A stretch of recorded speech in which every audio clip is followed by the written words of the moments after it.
Assalamualaikum warahmatullahi wabarakatuh.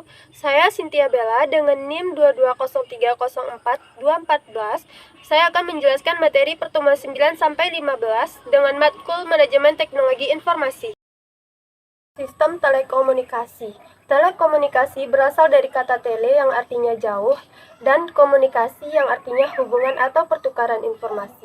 Jadi, telekomunikasi adalah peristiwa pertukaran informasi atau komunikasi jarak jauh dari satu tempat ke tempat yang lain. Selanjutnya, ada dua sistem telekomunikasi. Yang pertama, pengirim informasi. Dalam telekomunikasi, pemancar radio ialah perangkat elektronik yang menggunakan gelombang radio menggunakan antena. Yang kedua, penerima informasi. Sistem telekomunikasi harus melakukan yang pertama, memancarkan informasi. Yang kedua, membangun atau membuat interface antara pengirim dan penerima. Yang ketiga, mengirim pesan melalui rute yang efisien. Yang keempat, memastikan bahwa pesan yang benar diterima oleh penerima yang berhak. Yang kelima, memeriksa kesalahan yang terjadi pada pesan. Selanjutnya, fungsi sistem telekomunikasi. Pertama, transmitting devices. Itu berfungsi sebagai menyampaikan informasi dari satu tempat ke tempat yang lain, baik itu dekat maupun jauh. Transmitting devices yaitu kabel, serat optik, dan udara. Tergantung pada jarak tempat yang dihubungkan dan tergantung pada banyak tempat yang saling dihubungkan. Yang kedua, connecting devices. Itu berfungsi sebagai menghubungkan perangkat sehingga pengguna dapat menghubungi pengguna lain yang mereka inginkan. Selanjutnya, itu ada media telekomunikasi. Media komunikasi merupakan semua alat untuk memproduksi, mendistribusikan, menyebarluaskan, dan menyampaikan informasi. Internet adalah sebuah sistem telekomunikasi global yang menghubungkan komputer-komputer dan jaringan-jaringan komputer di seluruh dunia. Yang kedua, intranet. Intranet adalah sebuah jaringan yang bersifat privat atau tertutup dan biasanya digunakan untuk organisasi atau perusahaan untuk tetap menjaga data-datanya agar aman. Yang ketiga, extranet merupakan jaringan internet perusahaan yang ingin mengekspos informasi yang mereka miliki ke jaringan luar. Terakhir, ada penggunaan internet. Yang pertama, menghubungkan komputer dalam suatu organisasi perusahaan. Yang kedua, mengamankan jaringan dalam organisasi dari pihak luar. Yang ketiga, membatasi akses terhadap suatu sumber. Materi selanjutnya, karakteristik sistem informasi. Setiap informasi pada suatu perusahaan ataupun organisasi merupakan sistem yang bersifat manajerial, mendukung operasi dengan mengelola transaksi dan menyediakan laporan-laporan yang dibutuhkan oleh pihak-pihak yang berkepentingan.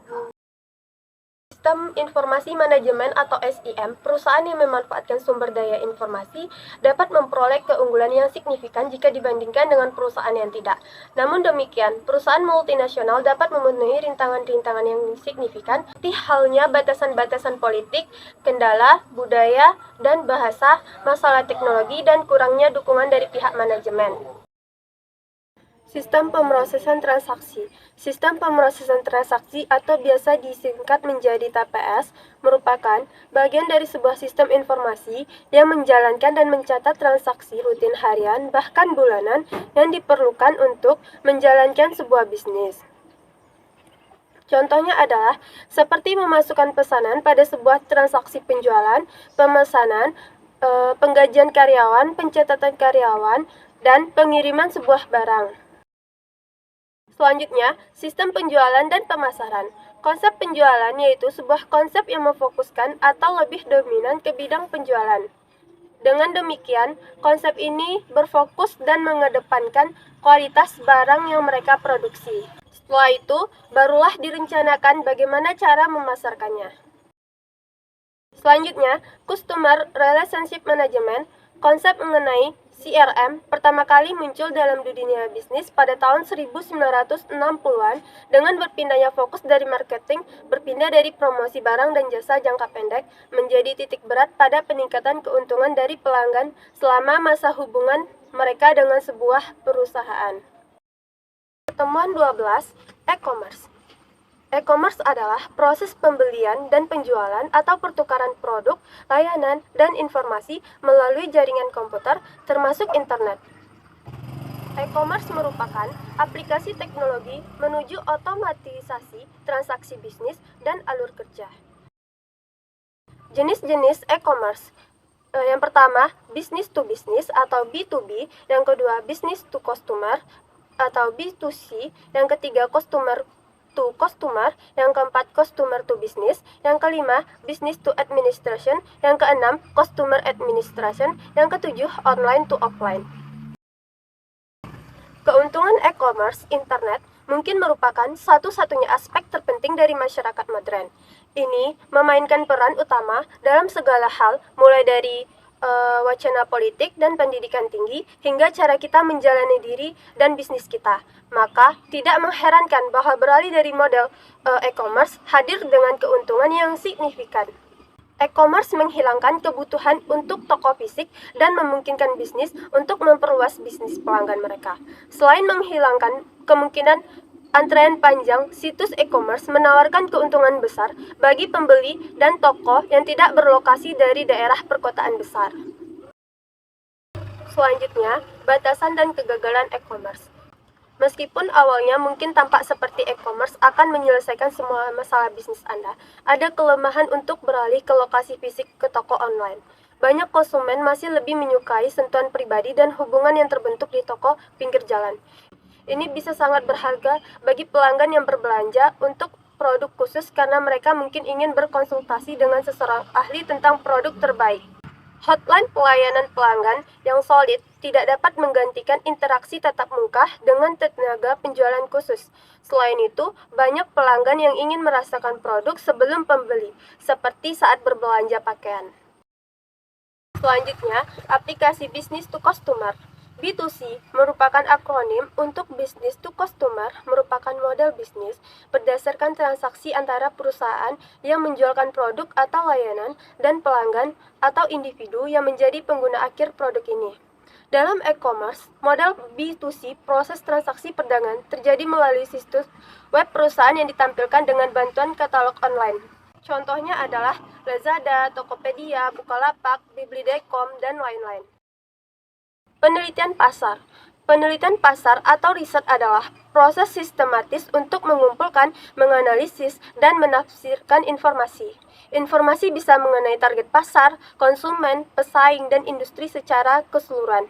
Riset pasar dipakai untuk mengembangkan strategi yang efektif, menimbang keputusan pro dan kontra, menentukan ujian bisnis untuk masa depan, dan banyak lagi lainnya. Selanjutnya, periklanan layanan terhadap pelanggan. Periklanan adalah sarana komunikasi dengan pengguna produk atau jasa. Iklan adalah pesan yang dibayar oleh orang yang mengirimkannya dan dimaksud untuk memberitahu atau mempengaruhi orang untuk menerimanya. Iklan selalu ada, meskipun orang mungkin tidak mengetahuinya atau menyadarinya. Di dunia sekarang ini, iklan menggunakan setiap media yang memungkinkan untuk menyampaikan pesannya. Ini dilakukan melalui televisi, media cetak atau koran, majalah, jurnal, dan lain-lain, radio, internet, penjualan langsung, surat konteks, sponsor, poster, pakaian, warna, suara, visual, dan bahkan orang atau endorsement. Materi selanjutnya, pertemuan 13, Supply Chain Management. Manajemen rantai pasokan atau SCM adalah manajemen aliran barang dan jasa dan mencakup semua proses yang mengubah bahan mentah menjadi produk akhir. Ini melibatkan perampingan aktif dari kegiatan sisi penawaran bisnis untuk memaksimalkan nilai pelanggan dan mendapatkan keunggulan kompetitif di pasar. Jenis-jenis supply chain management. Yang pertama, rantai supply upstream. Mendefinisikan segala sesuatu yang masuk ke perusahaan dari pemasok dan digunakan oleh perusahaan untuk menghasilkan sesuatu. Ini juga menentukan hubungan dan aliran informasi antara perusahaan dan pemasok. Yang kedua, internal SCM atau manajemen internal rantai pasok. Meliputi rantai pasokan internal yang mengacu pada rantai kegiatan dalam perusahaan yang diakhiri dengan menyediakan produk kepada pelanggan. Proses ini melibatkan banyak fungsi dalam perusahaan seperti penjualan, produksi, dan distribusi. Yang ketiga, downstream SCM atau Supply Rantai Pasokan Hilir. Rantai pasokan hilir manajemen mendefinisikan semua yang keluar dari perusahaan setelah siklus produksi. Biasanya, barang siap jual ini mendefinisikan proses yang diperlukan agar produk-produk yang diolah sampai ke pelanggan atau konsumen secara efisien. Permasalahan supply chain management. Yang pertama, produk yang berkualitas, lebih dari sebelumnya. Penting untuk memiliki produk yang berkualitas. Ketika sadar kualitas meningkat, sangat penting untuk menghasilkan produk yang aman dan berkualitas tinggi. Yang kedua, pabrik global. Ketika dihadapkan dengan tantangan dan peluang yang ada dalam skala global, sangat penting untuk memiliki jaringan pengadaan yang dapat mendukung kebutuhan manajemen rantai pasok global tersebut. Yang ketiga, permintaan pasar yang berubah sejalan dengan perubahan permintaan pasar dan siklus. Hidup produk yang lebih pendek, industri harus bekerja untuk menemukan konsep lain dan solusi lain yang dapat diterapkan. Yang keempat, teknologi baru. Memiliki akses teknologi terbaru telah terbukti menjadi tantangan. Mereka yang mampu memanfaatkan teknologi terbaru secara efektif untuk keuntungan mereka telah dapat melihat hasil langsung untuk mendukung pengembangan produk baru. Yang kelima, konsolidasi basis pemasok. Konsolidasi basis pemasok dapat menawarkan banyak fasilitas, dari memotong biaya overhead hingga menurunkan margin kesalahan. Tantangannya terletak pada menemukan pemasok yang memenuhi kebutuhan masing-masing perusahaan dalam pengalaman dan solusi yang ditawarkan. Materi selanjutnya, pertemuan 14. Artificial Intelligence atau kecerdasan buatan merupakan ilmu yang mempelajari tentang bagaimana cara membuat sebuah mesin cerdas. Sistem cerdas. Sistem cerdas adalah mesin dengan komputer tertanam yang terhubung ke internet yang memiliki kapasitas untuk mengumpulkan dan menganalisis data dan berkomunikasi dengan sistem lain. Expert system adalah pendahulu dari kecerdasan buatan saat ini. Pembelajaran mendalam dan sistem pembelajaran mesin. Pengertian dari hak atas kekayaan intelektual atau haki. Haki adalah suatu hal yang muncul dikarenakan oleh suatu hasil dari pikir otak dengan menciptakan suatu produk atau proses yang bisa digunakan oleh manusia. Hak atas kekayaan intelektual adalah hak yang spesial dan eksklusif. Hak ini akan diberikan kepada seseorang atau suatu kelompok atas suatu yang diciptakannya. Dalam kata yang sederhana, hak atas kekayaan intelektual mencakup hak cipta, hak paten, dan hak merek. Hak kekayaan intelektual merupakan istilah yang merujuk pada hak-hak yang diberikan kepada individu atau entitas atas karya intelektual yang dihasilkan seperti paten, merek dagang, hak cipta, dan desain industri. Sejarah perkembangan haki melibatkan evaluasi konsep hak-hak ini dari masa ke masa, yang pada akhirnya menjadi bagian integral dari sistem hukum di banyak negara di seluruh dunia. Berikut adalah sejarah perkembangan haki yang singkat. Yang pertama, awal mula, konsep hak kekayaan intelektual pertama kali muncul pada abad ke-15 di Italia ketika pemerintah Venesia memberikan hak eksklusif kepada para seniman untuk melindungi karya seni mereka. Yang kedua, revolusi industri.